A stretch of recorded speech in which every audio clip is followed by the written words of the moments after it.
To the next panel session of the day, Cloud Security Impacts on Risk, Control and Security.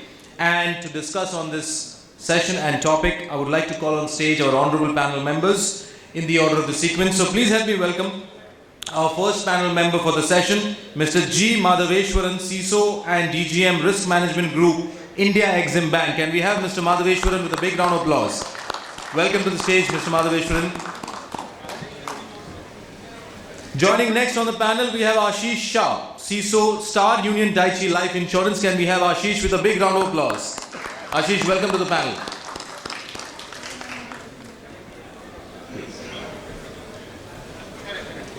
Joining next, we have, ladies and gentlemen, Mr. Steve Dsouza, CISO from ICICI Lombard General Insurance. A big round of applause for Mr. Dsouza. Welcome to the panel. Joining the panel next, ladies and gentlemen, we have Mr. Rajesh S. Dongre, CISO from Kotak Mahindra General Insurance Company. A big round of applause to Mr. Rajesh. Welcome to the panel, Rajesh. Joining next, ladies and gentlemen, we have Mr. Prakash, Senior Business Development Manager, Banking and Enterprise India from Thales Group. And Mr. Prakash is also our honorable moderator. Welcome to the panel.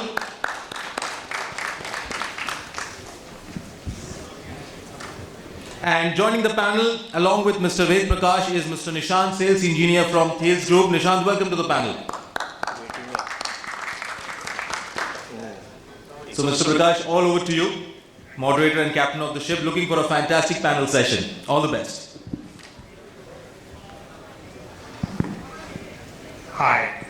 Good morning, everyone. Thanks for being with us today, and I am really excited to really delve into this topic of discussion, which I feel is very pertinent to all of the major industry practices that are shaping up around cloud adoption, and especially on the theme that we are going to cover in the discussion, which is to figure out on the risk areas, the concerns that industries are having, especially which are under highly regulated entities, primarily on the BFSI side. And with the eminent panelists that I have, where all of them are mostly the thought leaders who have contributed significantly in bringing these approaches to meet the cloud adoption in their roles. So that we would definitely be very excited to hear out the point of view that they have to contribute. And before that, I think I will like to put a disclaimer that all the views are their personal, independent, not on the from the organizational standpoint of view binding to that. And that's where it will purely be any suggestions or any discussion that is required. Feel free to connect. They are also around today, and they will be happy to share their ideas as how they are tackling this cloud adoption from the risk perspective. And now, straight away, I would like to bring up the first question that comes to my mind, and especially I will let's put it to Steve to begin with, just who is next to me, in terms of helping us to understand. Steve, what are the major concern areas that one should look at when starting a journey in cloud or doing a cloud migration? Over to you, Steve. Good morning, everyone. It's a pleasure to be part of this panel. We all know that in the last 2 years, organizations have been enforced to get onto the cloud migration journey, right? And the Gartner report clearly shows this, that in the last 2 years, there has been an increase of more than 40% in cloud spend globally. But I also believe that there have been organizations who have been deliberating this thought right from 2014 and 2015. It's not that just COVID that forced them to do this, right? What have been the challenges, basically? I think there are quite a number of challenges on why people have not been able to take this leap of faith.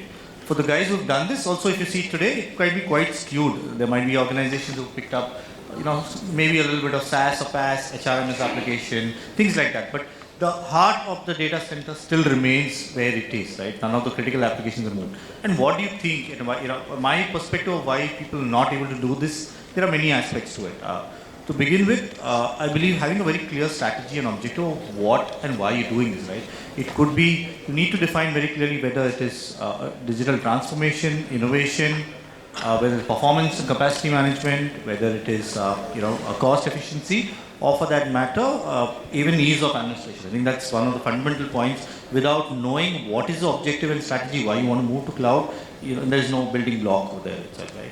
The second important point I would say today, and the challenges that people are facing, is people and skills. How do you move to the cloud if you do not have the people who can manage the cloud itself, right? And there are two parts to this again. One is the fundamental challenge in upscaling people, because again it would vary from industry to industry. You would have organizations of different sizes where 10 year age, a lot of other factors play a role in the upscaling part. And the second part is, which every organization, irrespective of the size, is facing today, is the recruitment part. There is a sheer dearth of cloud security resources available in the market. You ask any HR professional, they would say that this is one area, maybe along with data scientists, which says that it's completely skewed in pay scales, as well as the lag in hiring these resources from the time you identified is quite huge, right? This is the second point. Third, I would come to is cost. Most of the organizations are comfortable because the assets in the data center are being capitalized, right? Moving to the cloud, the minute you start there, your OpEx budget starts. And depending on what kind of workloads that you put there, specifically if you're putting a high compute workload, for sure it's going to drain your OpEx budgets, right? And we all know that the CSPs, not to blame them, but there is some day that the credits will dry off. And the minute the credits dry off, your budgets are going to take an impact. So that's the third point. I think security, very, very important point again. Organizations being used and comfortable with the approaches that they're deployed in the data center. They know what is there. They know, how it is being handled. Whether you call it defense in depth or different approaches that are there. Now moving from a known environment to an unknown environment itself is a massive psychological barrier. And then replicating the posture, whether the defense in there or the regulatory requirements like GDPR, PCI DSS, all of that, again onto cloud is as good as starting from somewhere. And I think the last point I would like to touch base on is data sovereignty. There is for some reason a gray area saying that what is the data that you're allowed to take onto the cloud. Can you take PI data? Can you take employee data? What is the regulation? There is a gap, right? And we all know how and in what shape the data privacy law has been going. So I think some of these points is something that really challenges organizations in taking the leap and migrating to the cloud. Absolutely, very valid observations shared, Steve. Primarily that the three major areas to consider, both from security, from the security compliance perspective, as well as from the cost perspective. As rightly said, the skills, the people required, as well as you cannot directly think of lift shift to the cloud because of the certain advantages that you already have with the on-premise structure, which may not be translated from the cost perspective. Totally agree with you. And I will come to Ashish to just understand from your perspective, since it does upon the data sovereignty part. How do you see this becoming a very important factor, especially in guiding the security-related approach for cloud journey? As I understand, sovereignty is all about the authority of the control. And the major question that I have seen put up by certain regulators is in terms of understanding how do you maintain the control for the cloud infra, or how do you manage the data security in your cloud environment? So that, I think, dovetails into addressing the data ownership, which becomes very important. And how do you really look at the approach which helps you to achieve the objective of data sovereignty from that point of view? Yeah. Sure. Good morning, everyone. So obviously, from data security perspective, when we start looking into, one of the critical point is the business context to it. In terms of why specific cloud setup has to be done, that has to roll out from three different perspectives, and then the data security is something which you need to look at and address it. So first one being a business context, what is that imperative we have to look at the cloud as a one of the candidature to host the environment there, right? Now when we look at business context, it could be time to market, it could be ready-made solution, it could be the service available kind of on the fly, and which could be easy to deploy across the geography, right? When it comes to the second layer, which is from IT perspective, which is combining the application as well as the infrastructure nuances. That is where the second layer call will be taken in terms of why and what's of it, and that what kind of merits we have with respect to cloud versus on-premises solution building up. And the third context will be coming up with respect to the overall data security and other aspects of the security, including the access part of it, including where the cloud services will be hosted, what kind of regulatory requirements we have to comply with, and therefore are we within the compliance requirement and able to address the requirement of the business and IT put together from security standpoint of view. Having said that, obviously one of the bigger point which comes out from security checklist will be the data security part of it. A kind of visibility which you would like to have with the setup on premises and the kind of control which you have with respect to fencing around that is the same level of control available on cloud. Or is it the similar level of control? There is a difference between the same and the similar, whereby you may look at this cloud solution along with the security services to be put together, and then maybe you are creating a silos with respect to the visibility between the two in terms of on-premises setup versus the cloud setup. And are you creating those silos to have a trouble down the line with respect to the complete visibility stack which you need to create and which you need to have? So it is not about just a point solution and meet the requirement of that time of hour at that point of time.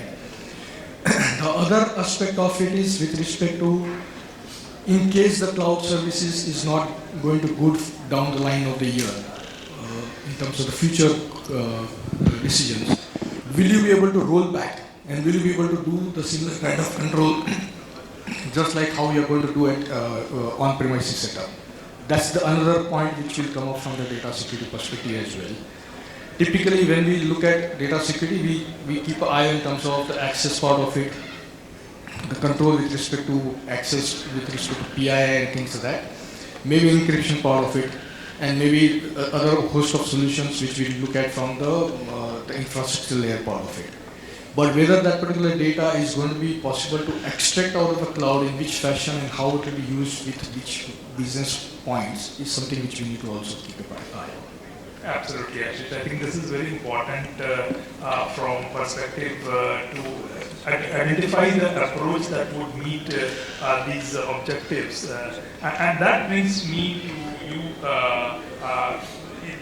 just to touch upon an important piece that when we are looking at cloud, and especially these days when there is a multi-cloud aspect also being considered, this becomes a very critical component in terms of how do you manage the spread in an automated fashion rather than bringing a manual-based approach which is more error-prone in terms of orchestrating, managing those processes that requires from the cloud migration and the cloud security perspective. Great.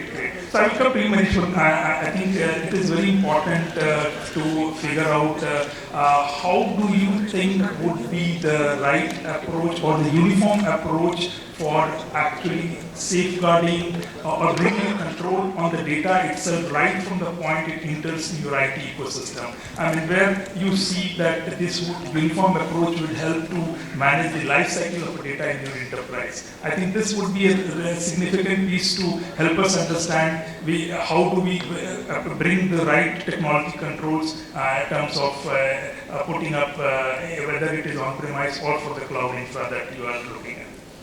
Yeah, good morning to all.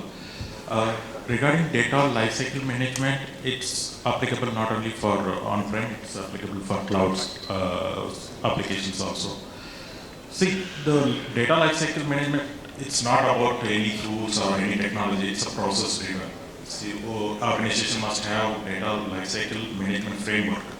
The framework should start with data origination and the data in transit and the data in storage and how to handle the archival data and how to destroy the data. So the framework should cover all these phases.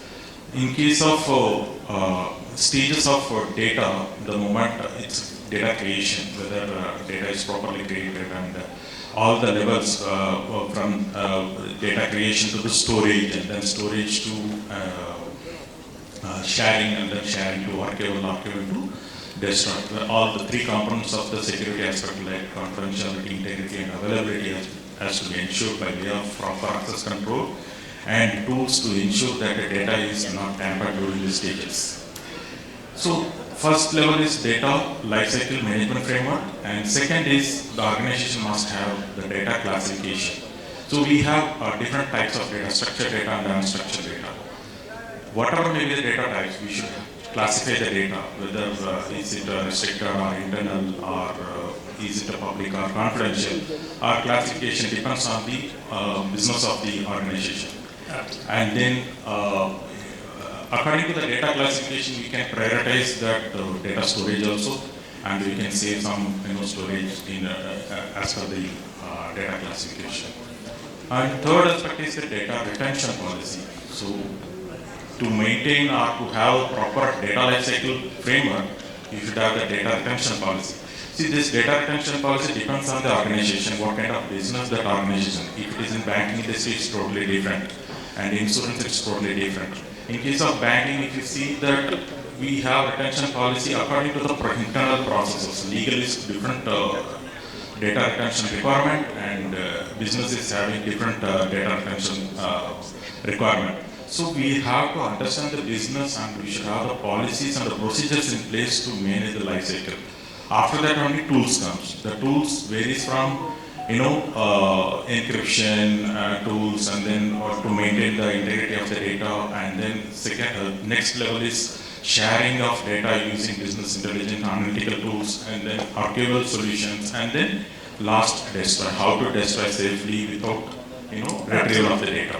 So I conclude like this: the organization must have a data lifecycle management framework, and a data classification policy, and data retention policy. Absolutely, Madheswaran. Very significant point that the journey for data lifecycle in any organization should start from the discovery and classification perspective, which will help you to identify which all type of data you have spread across where, which all data stores, and then you take a call in order to bring the right control mechanism, whether this needs to be encrypted, this needs to be tokenized, this needs to be just left in a clear form, or this needs to be parsed, as you rightly said, and governs the whole life cycle, and definitely the access policy around who needs to who gets the access to for these data types. Great. I think very proper kind of right approach that you suggested. I will come to you, Rajesh, since we just touched upon the data life cycle piece.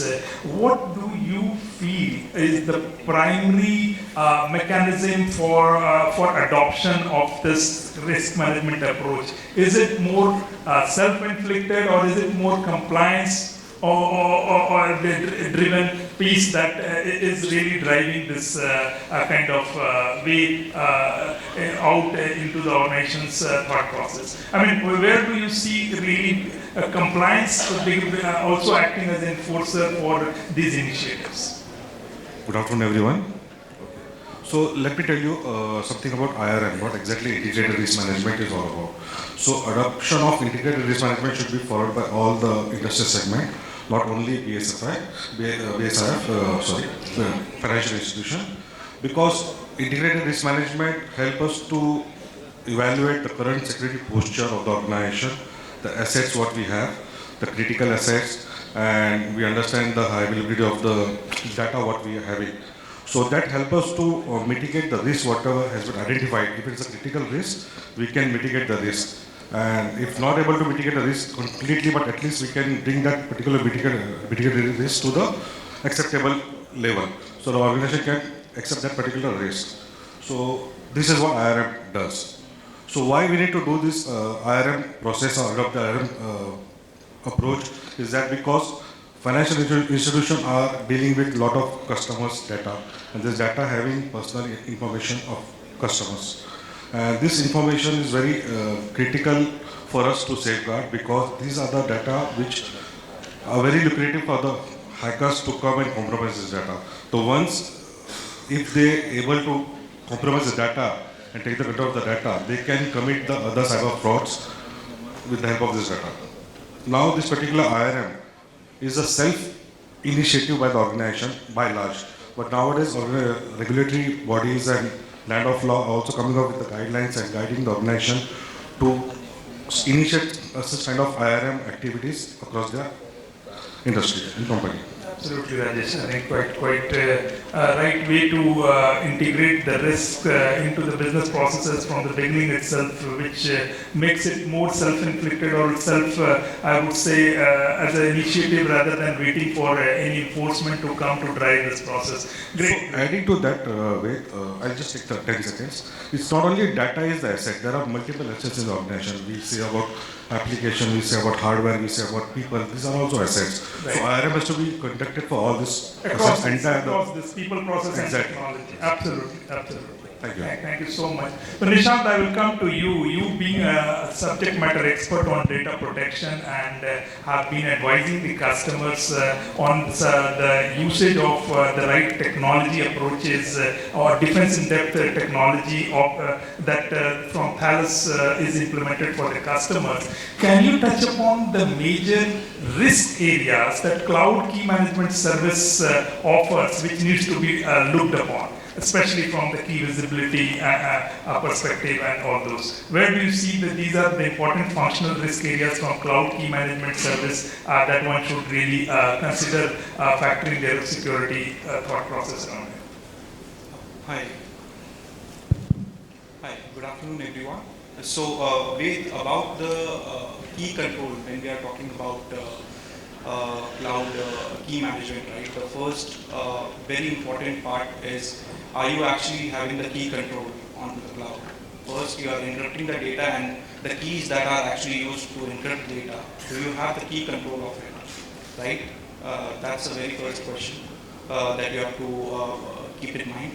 The second part is that if you are using those keys, are these keys, following the data sovereign laws? Are they being moving out of your, land, or are you actually in control of the data?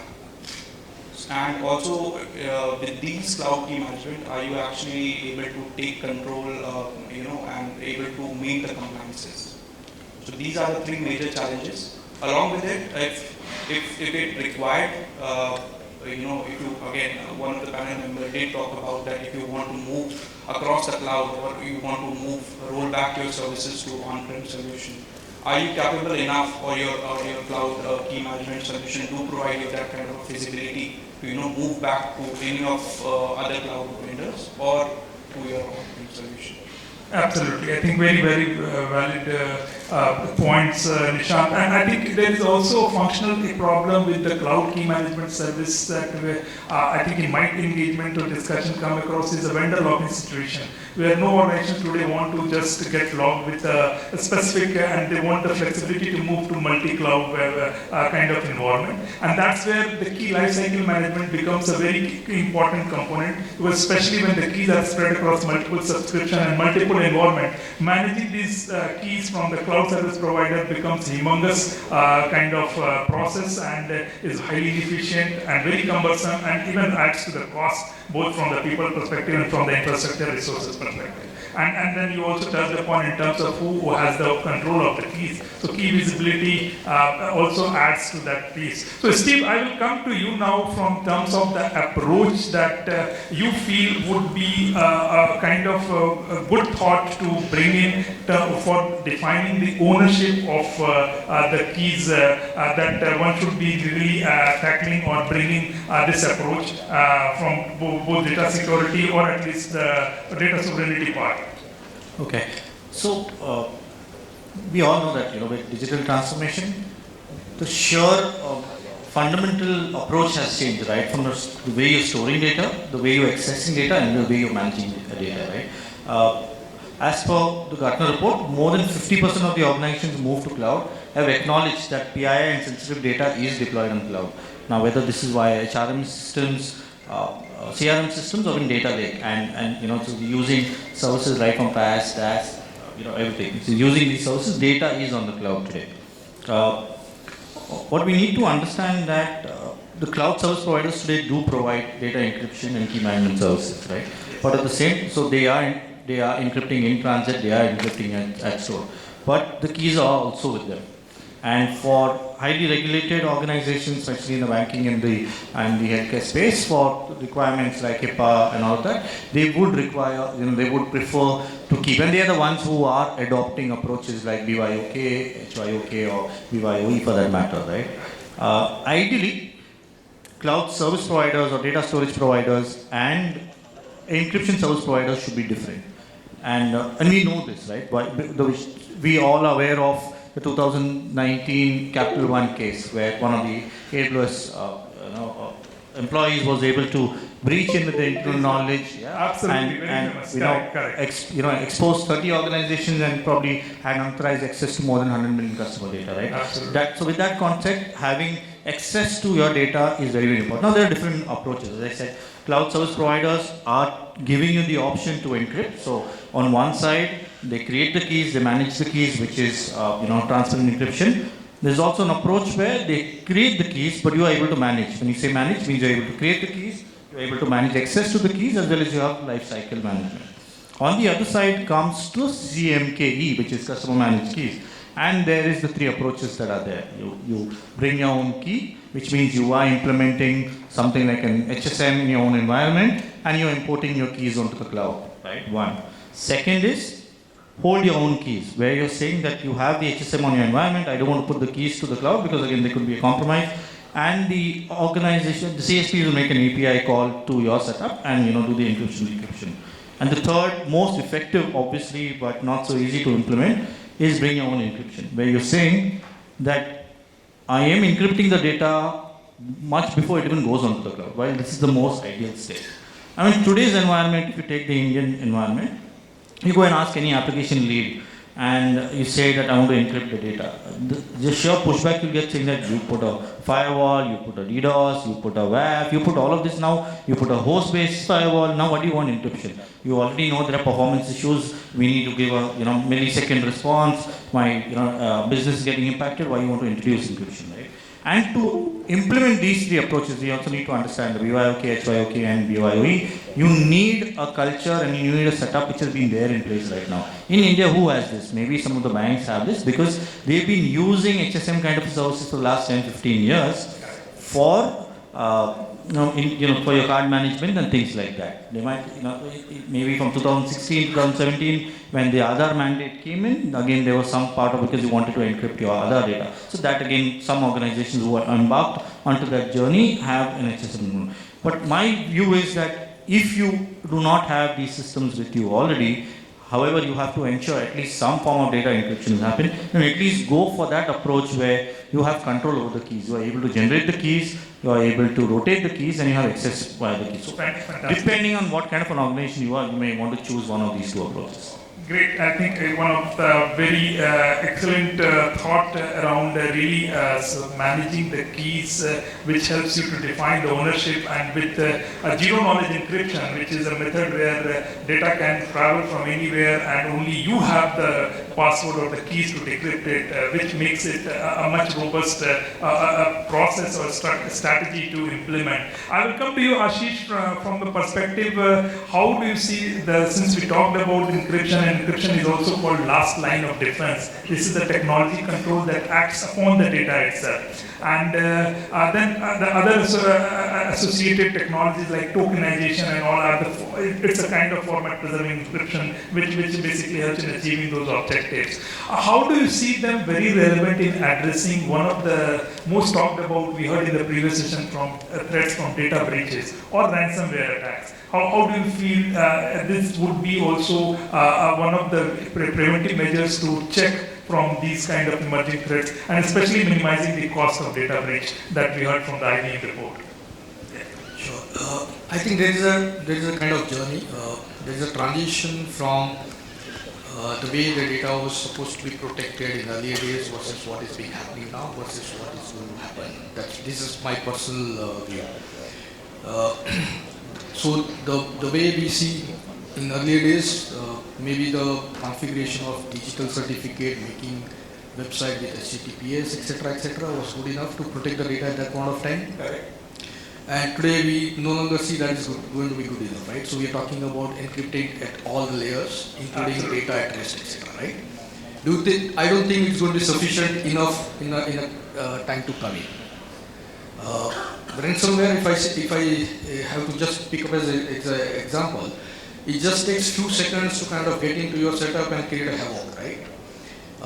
To get into action in terms of the response which we need to put in place to take care of that part in the containment itself, it takes days, which means there is a huge gap with respect to the way the technology is supposed to safeguard the data versus the way we are in position to react and make it up. This is the reality of today's world.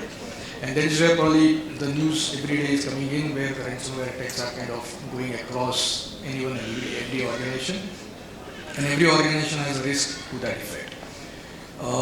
Therefore, even the storage guys are talking about how to kind of make the data resilient enough, protected enough in order to ensure that ransomware protections are being done at the storage level. The database guys are talking about how they will kind of support from this perspective and make the data encrypted, secure enough, and it is only available to the people who are supposed to have access to. And likewise, there are other technologies which are kind of getting into the road. The way I look at the future part of it, as we all agree that data is also asset now, right? Just how we see the process as an asset, people as an asset, hardware as an asset, data is also asset, right? And every big organizations are actually looking into this data mining part of it and ensuring that the wealth of the information which they are sitting on is being made use for some business purpose, and therefore there is some revenue which is being looked upon. And this is the reality of life. If we say data as an asset at this point of time, therefore using these certain technologies, organizations are taking decisions, making investments to ensure that the data is protected in the right form. I feel down the line there will be a day where the customer themselves will have maybe personal keys themselves, and then they will call a command saying, I want to share this data with XYZ organization and I don't want to share with somebody else. At this point of time, this data is in hand of the organization, and organization is making a call with respect to data accessibility and data protection, both part of it, which will go eventually back into the hands of the customer. The example could be the jewelries which we have, even though we put it into locker, right? The keys are always available with us, right? While we put it in the bank, and I think that's the time which will come in the future.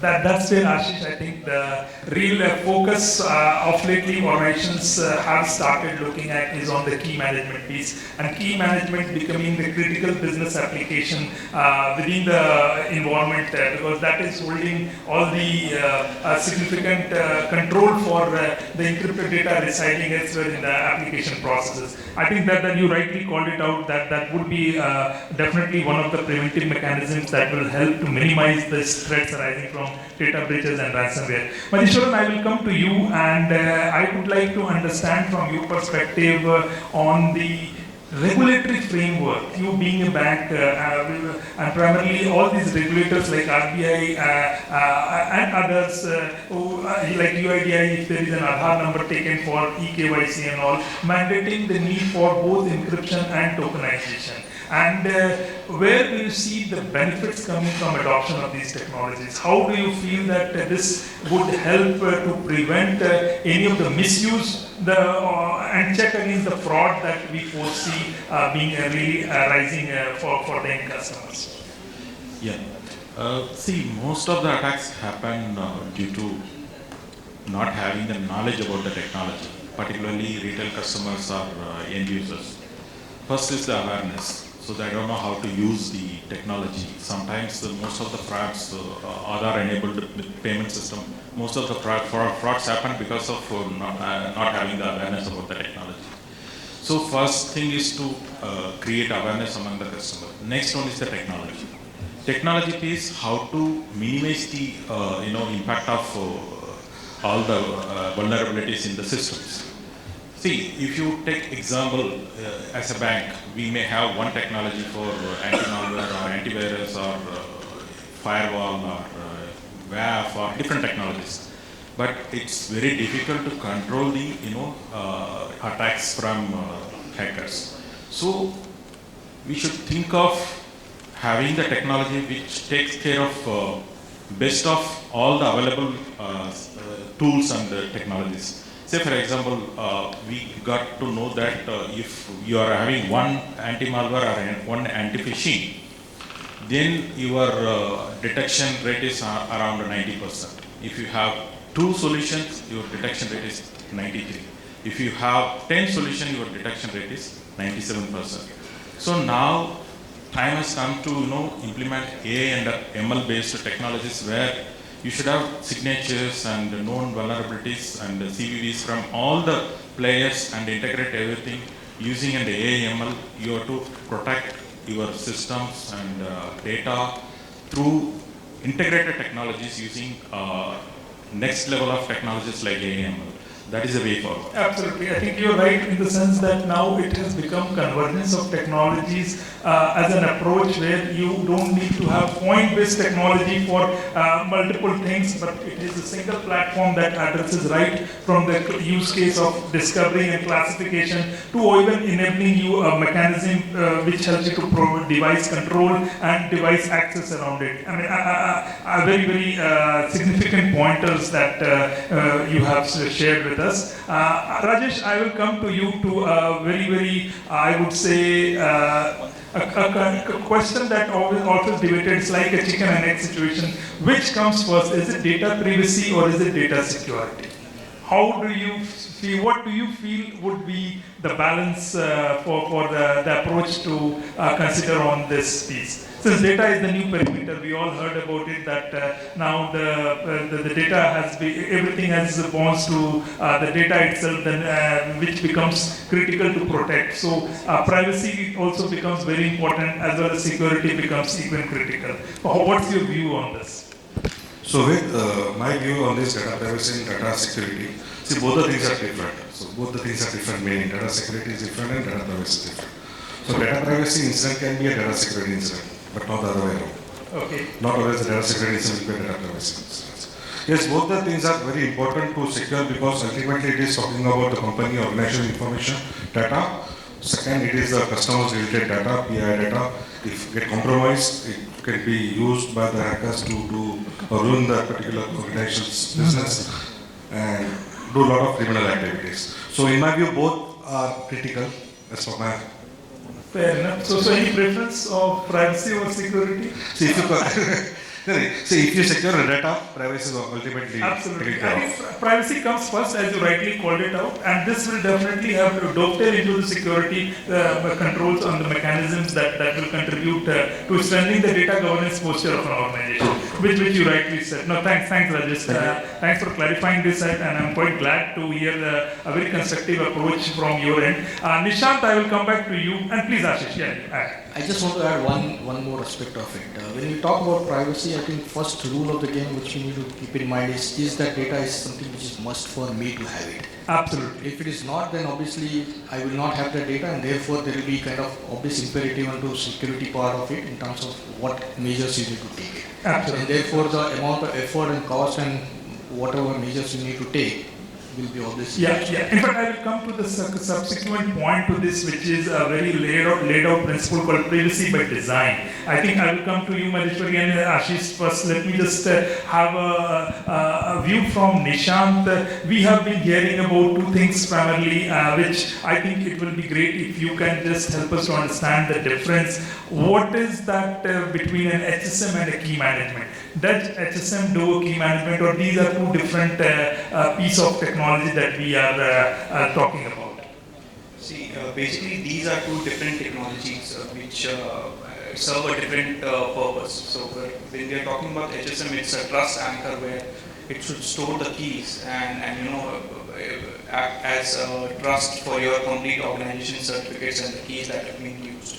But these are actually the boxes which are not, they have a specific purpose. But when we are talking about the key management part, right, the key management or the key management, as its name states, does the key lifecycle management in an automated way, where it can create the keys and it can, use the keys and retire the keys or expire the keys. So basically, they do, like, both of the systems serve different purposes in terms of their use case.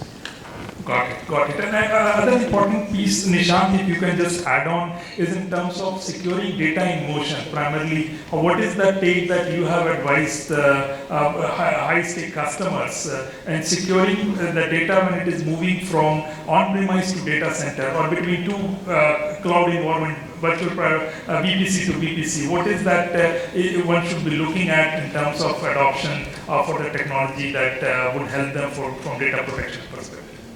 So when we are talking about data in transit, or data is a new oil, as what one of the panel members talk about.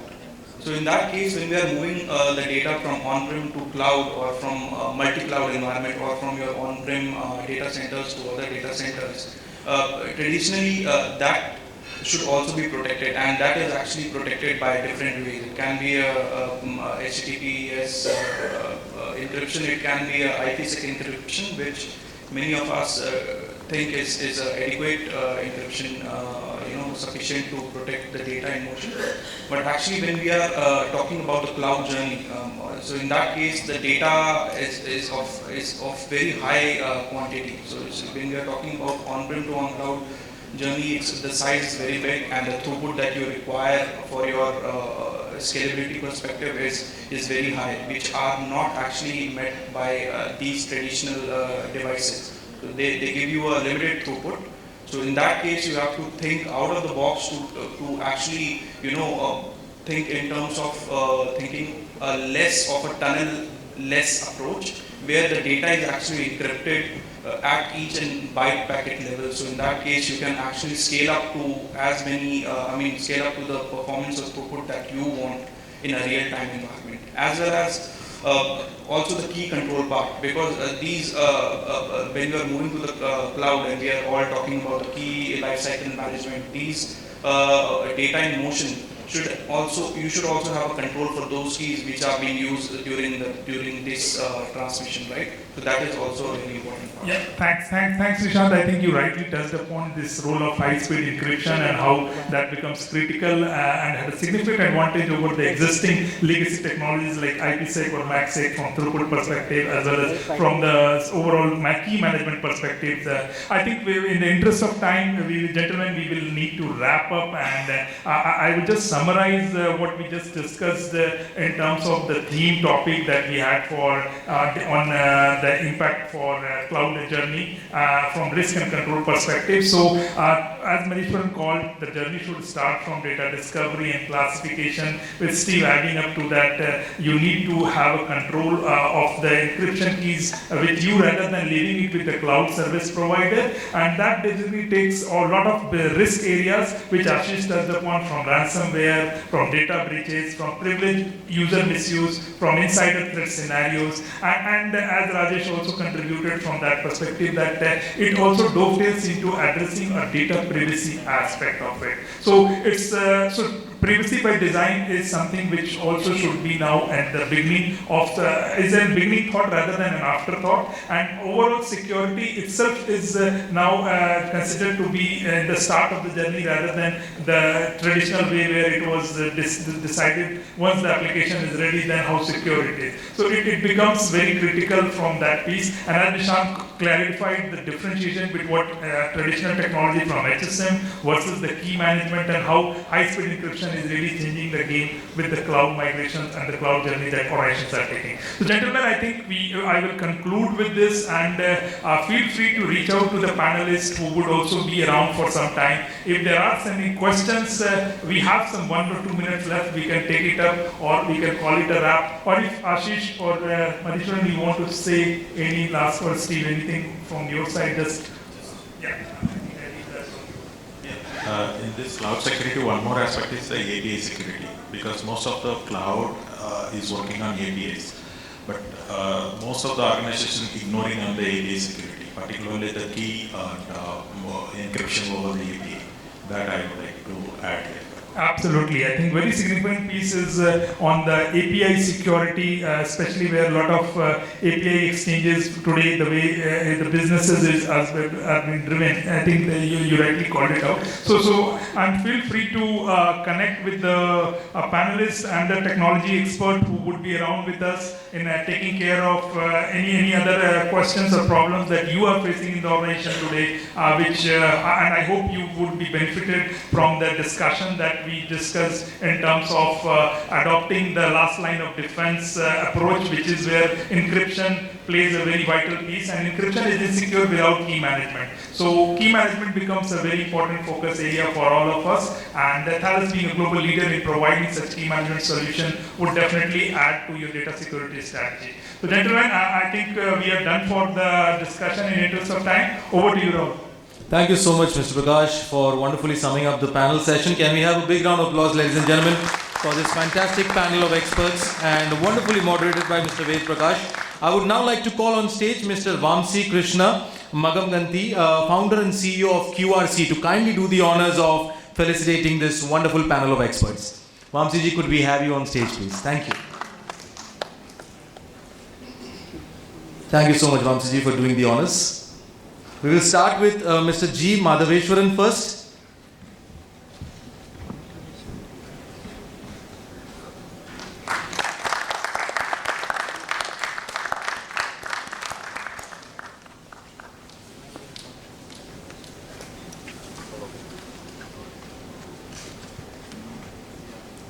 We have a wonderful hamper from QRC for all the panel members.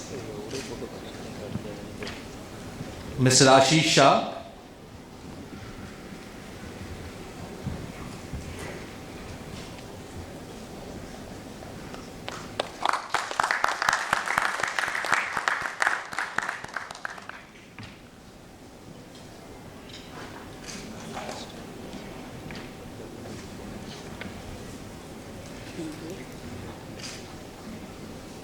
Mr. Steve Dsouza.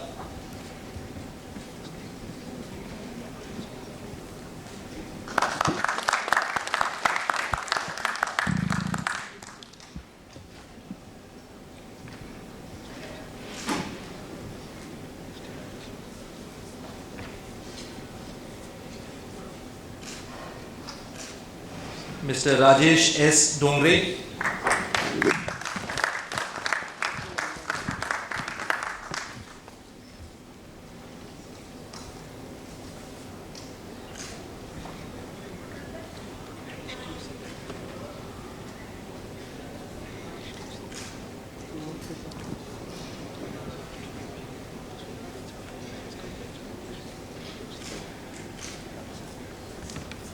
Our honorable moderator, Mr. Ved Prakash.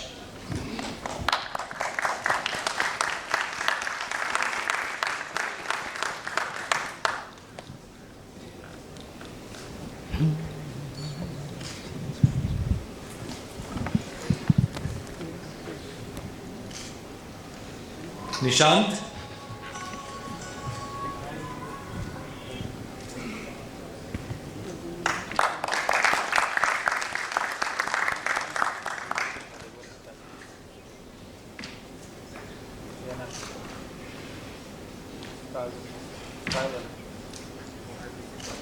Would request Vamsi ji to kindly join the panel members for a group photograph.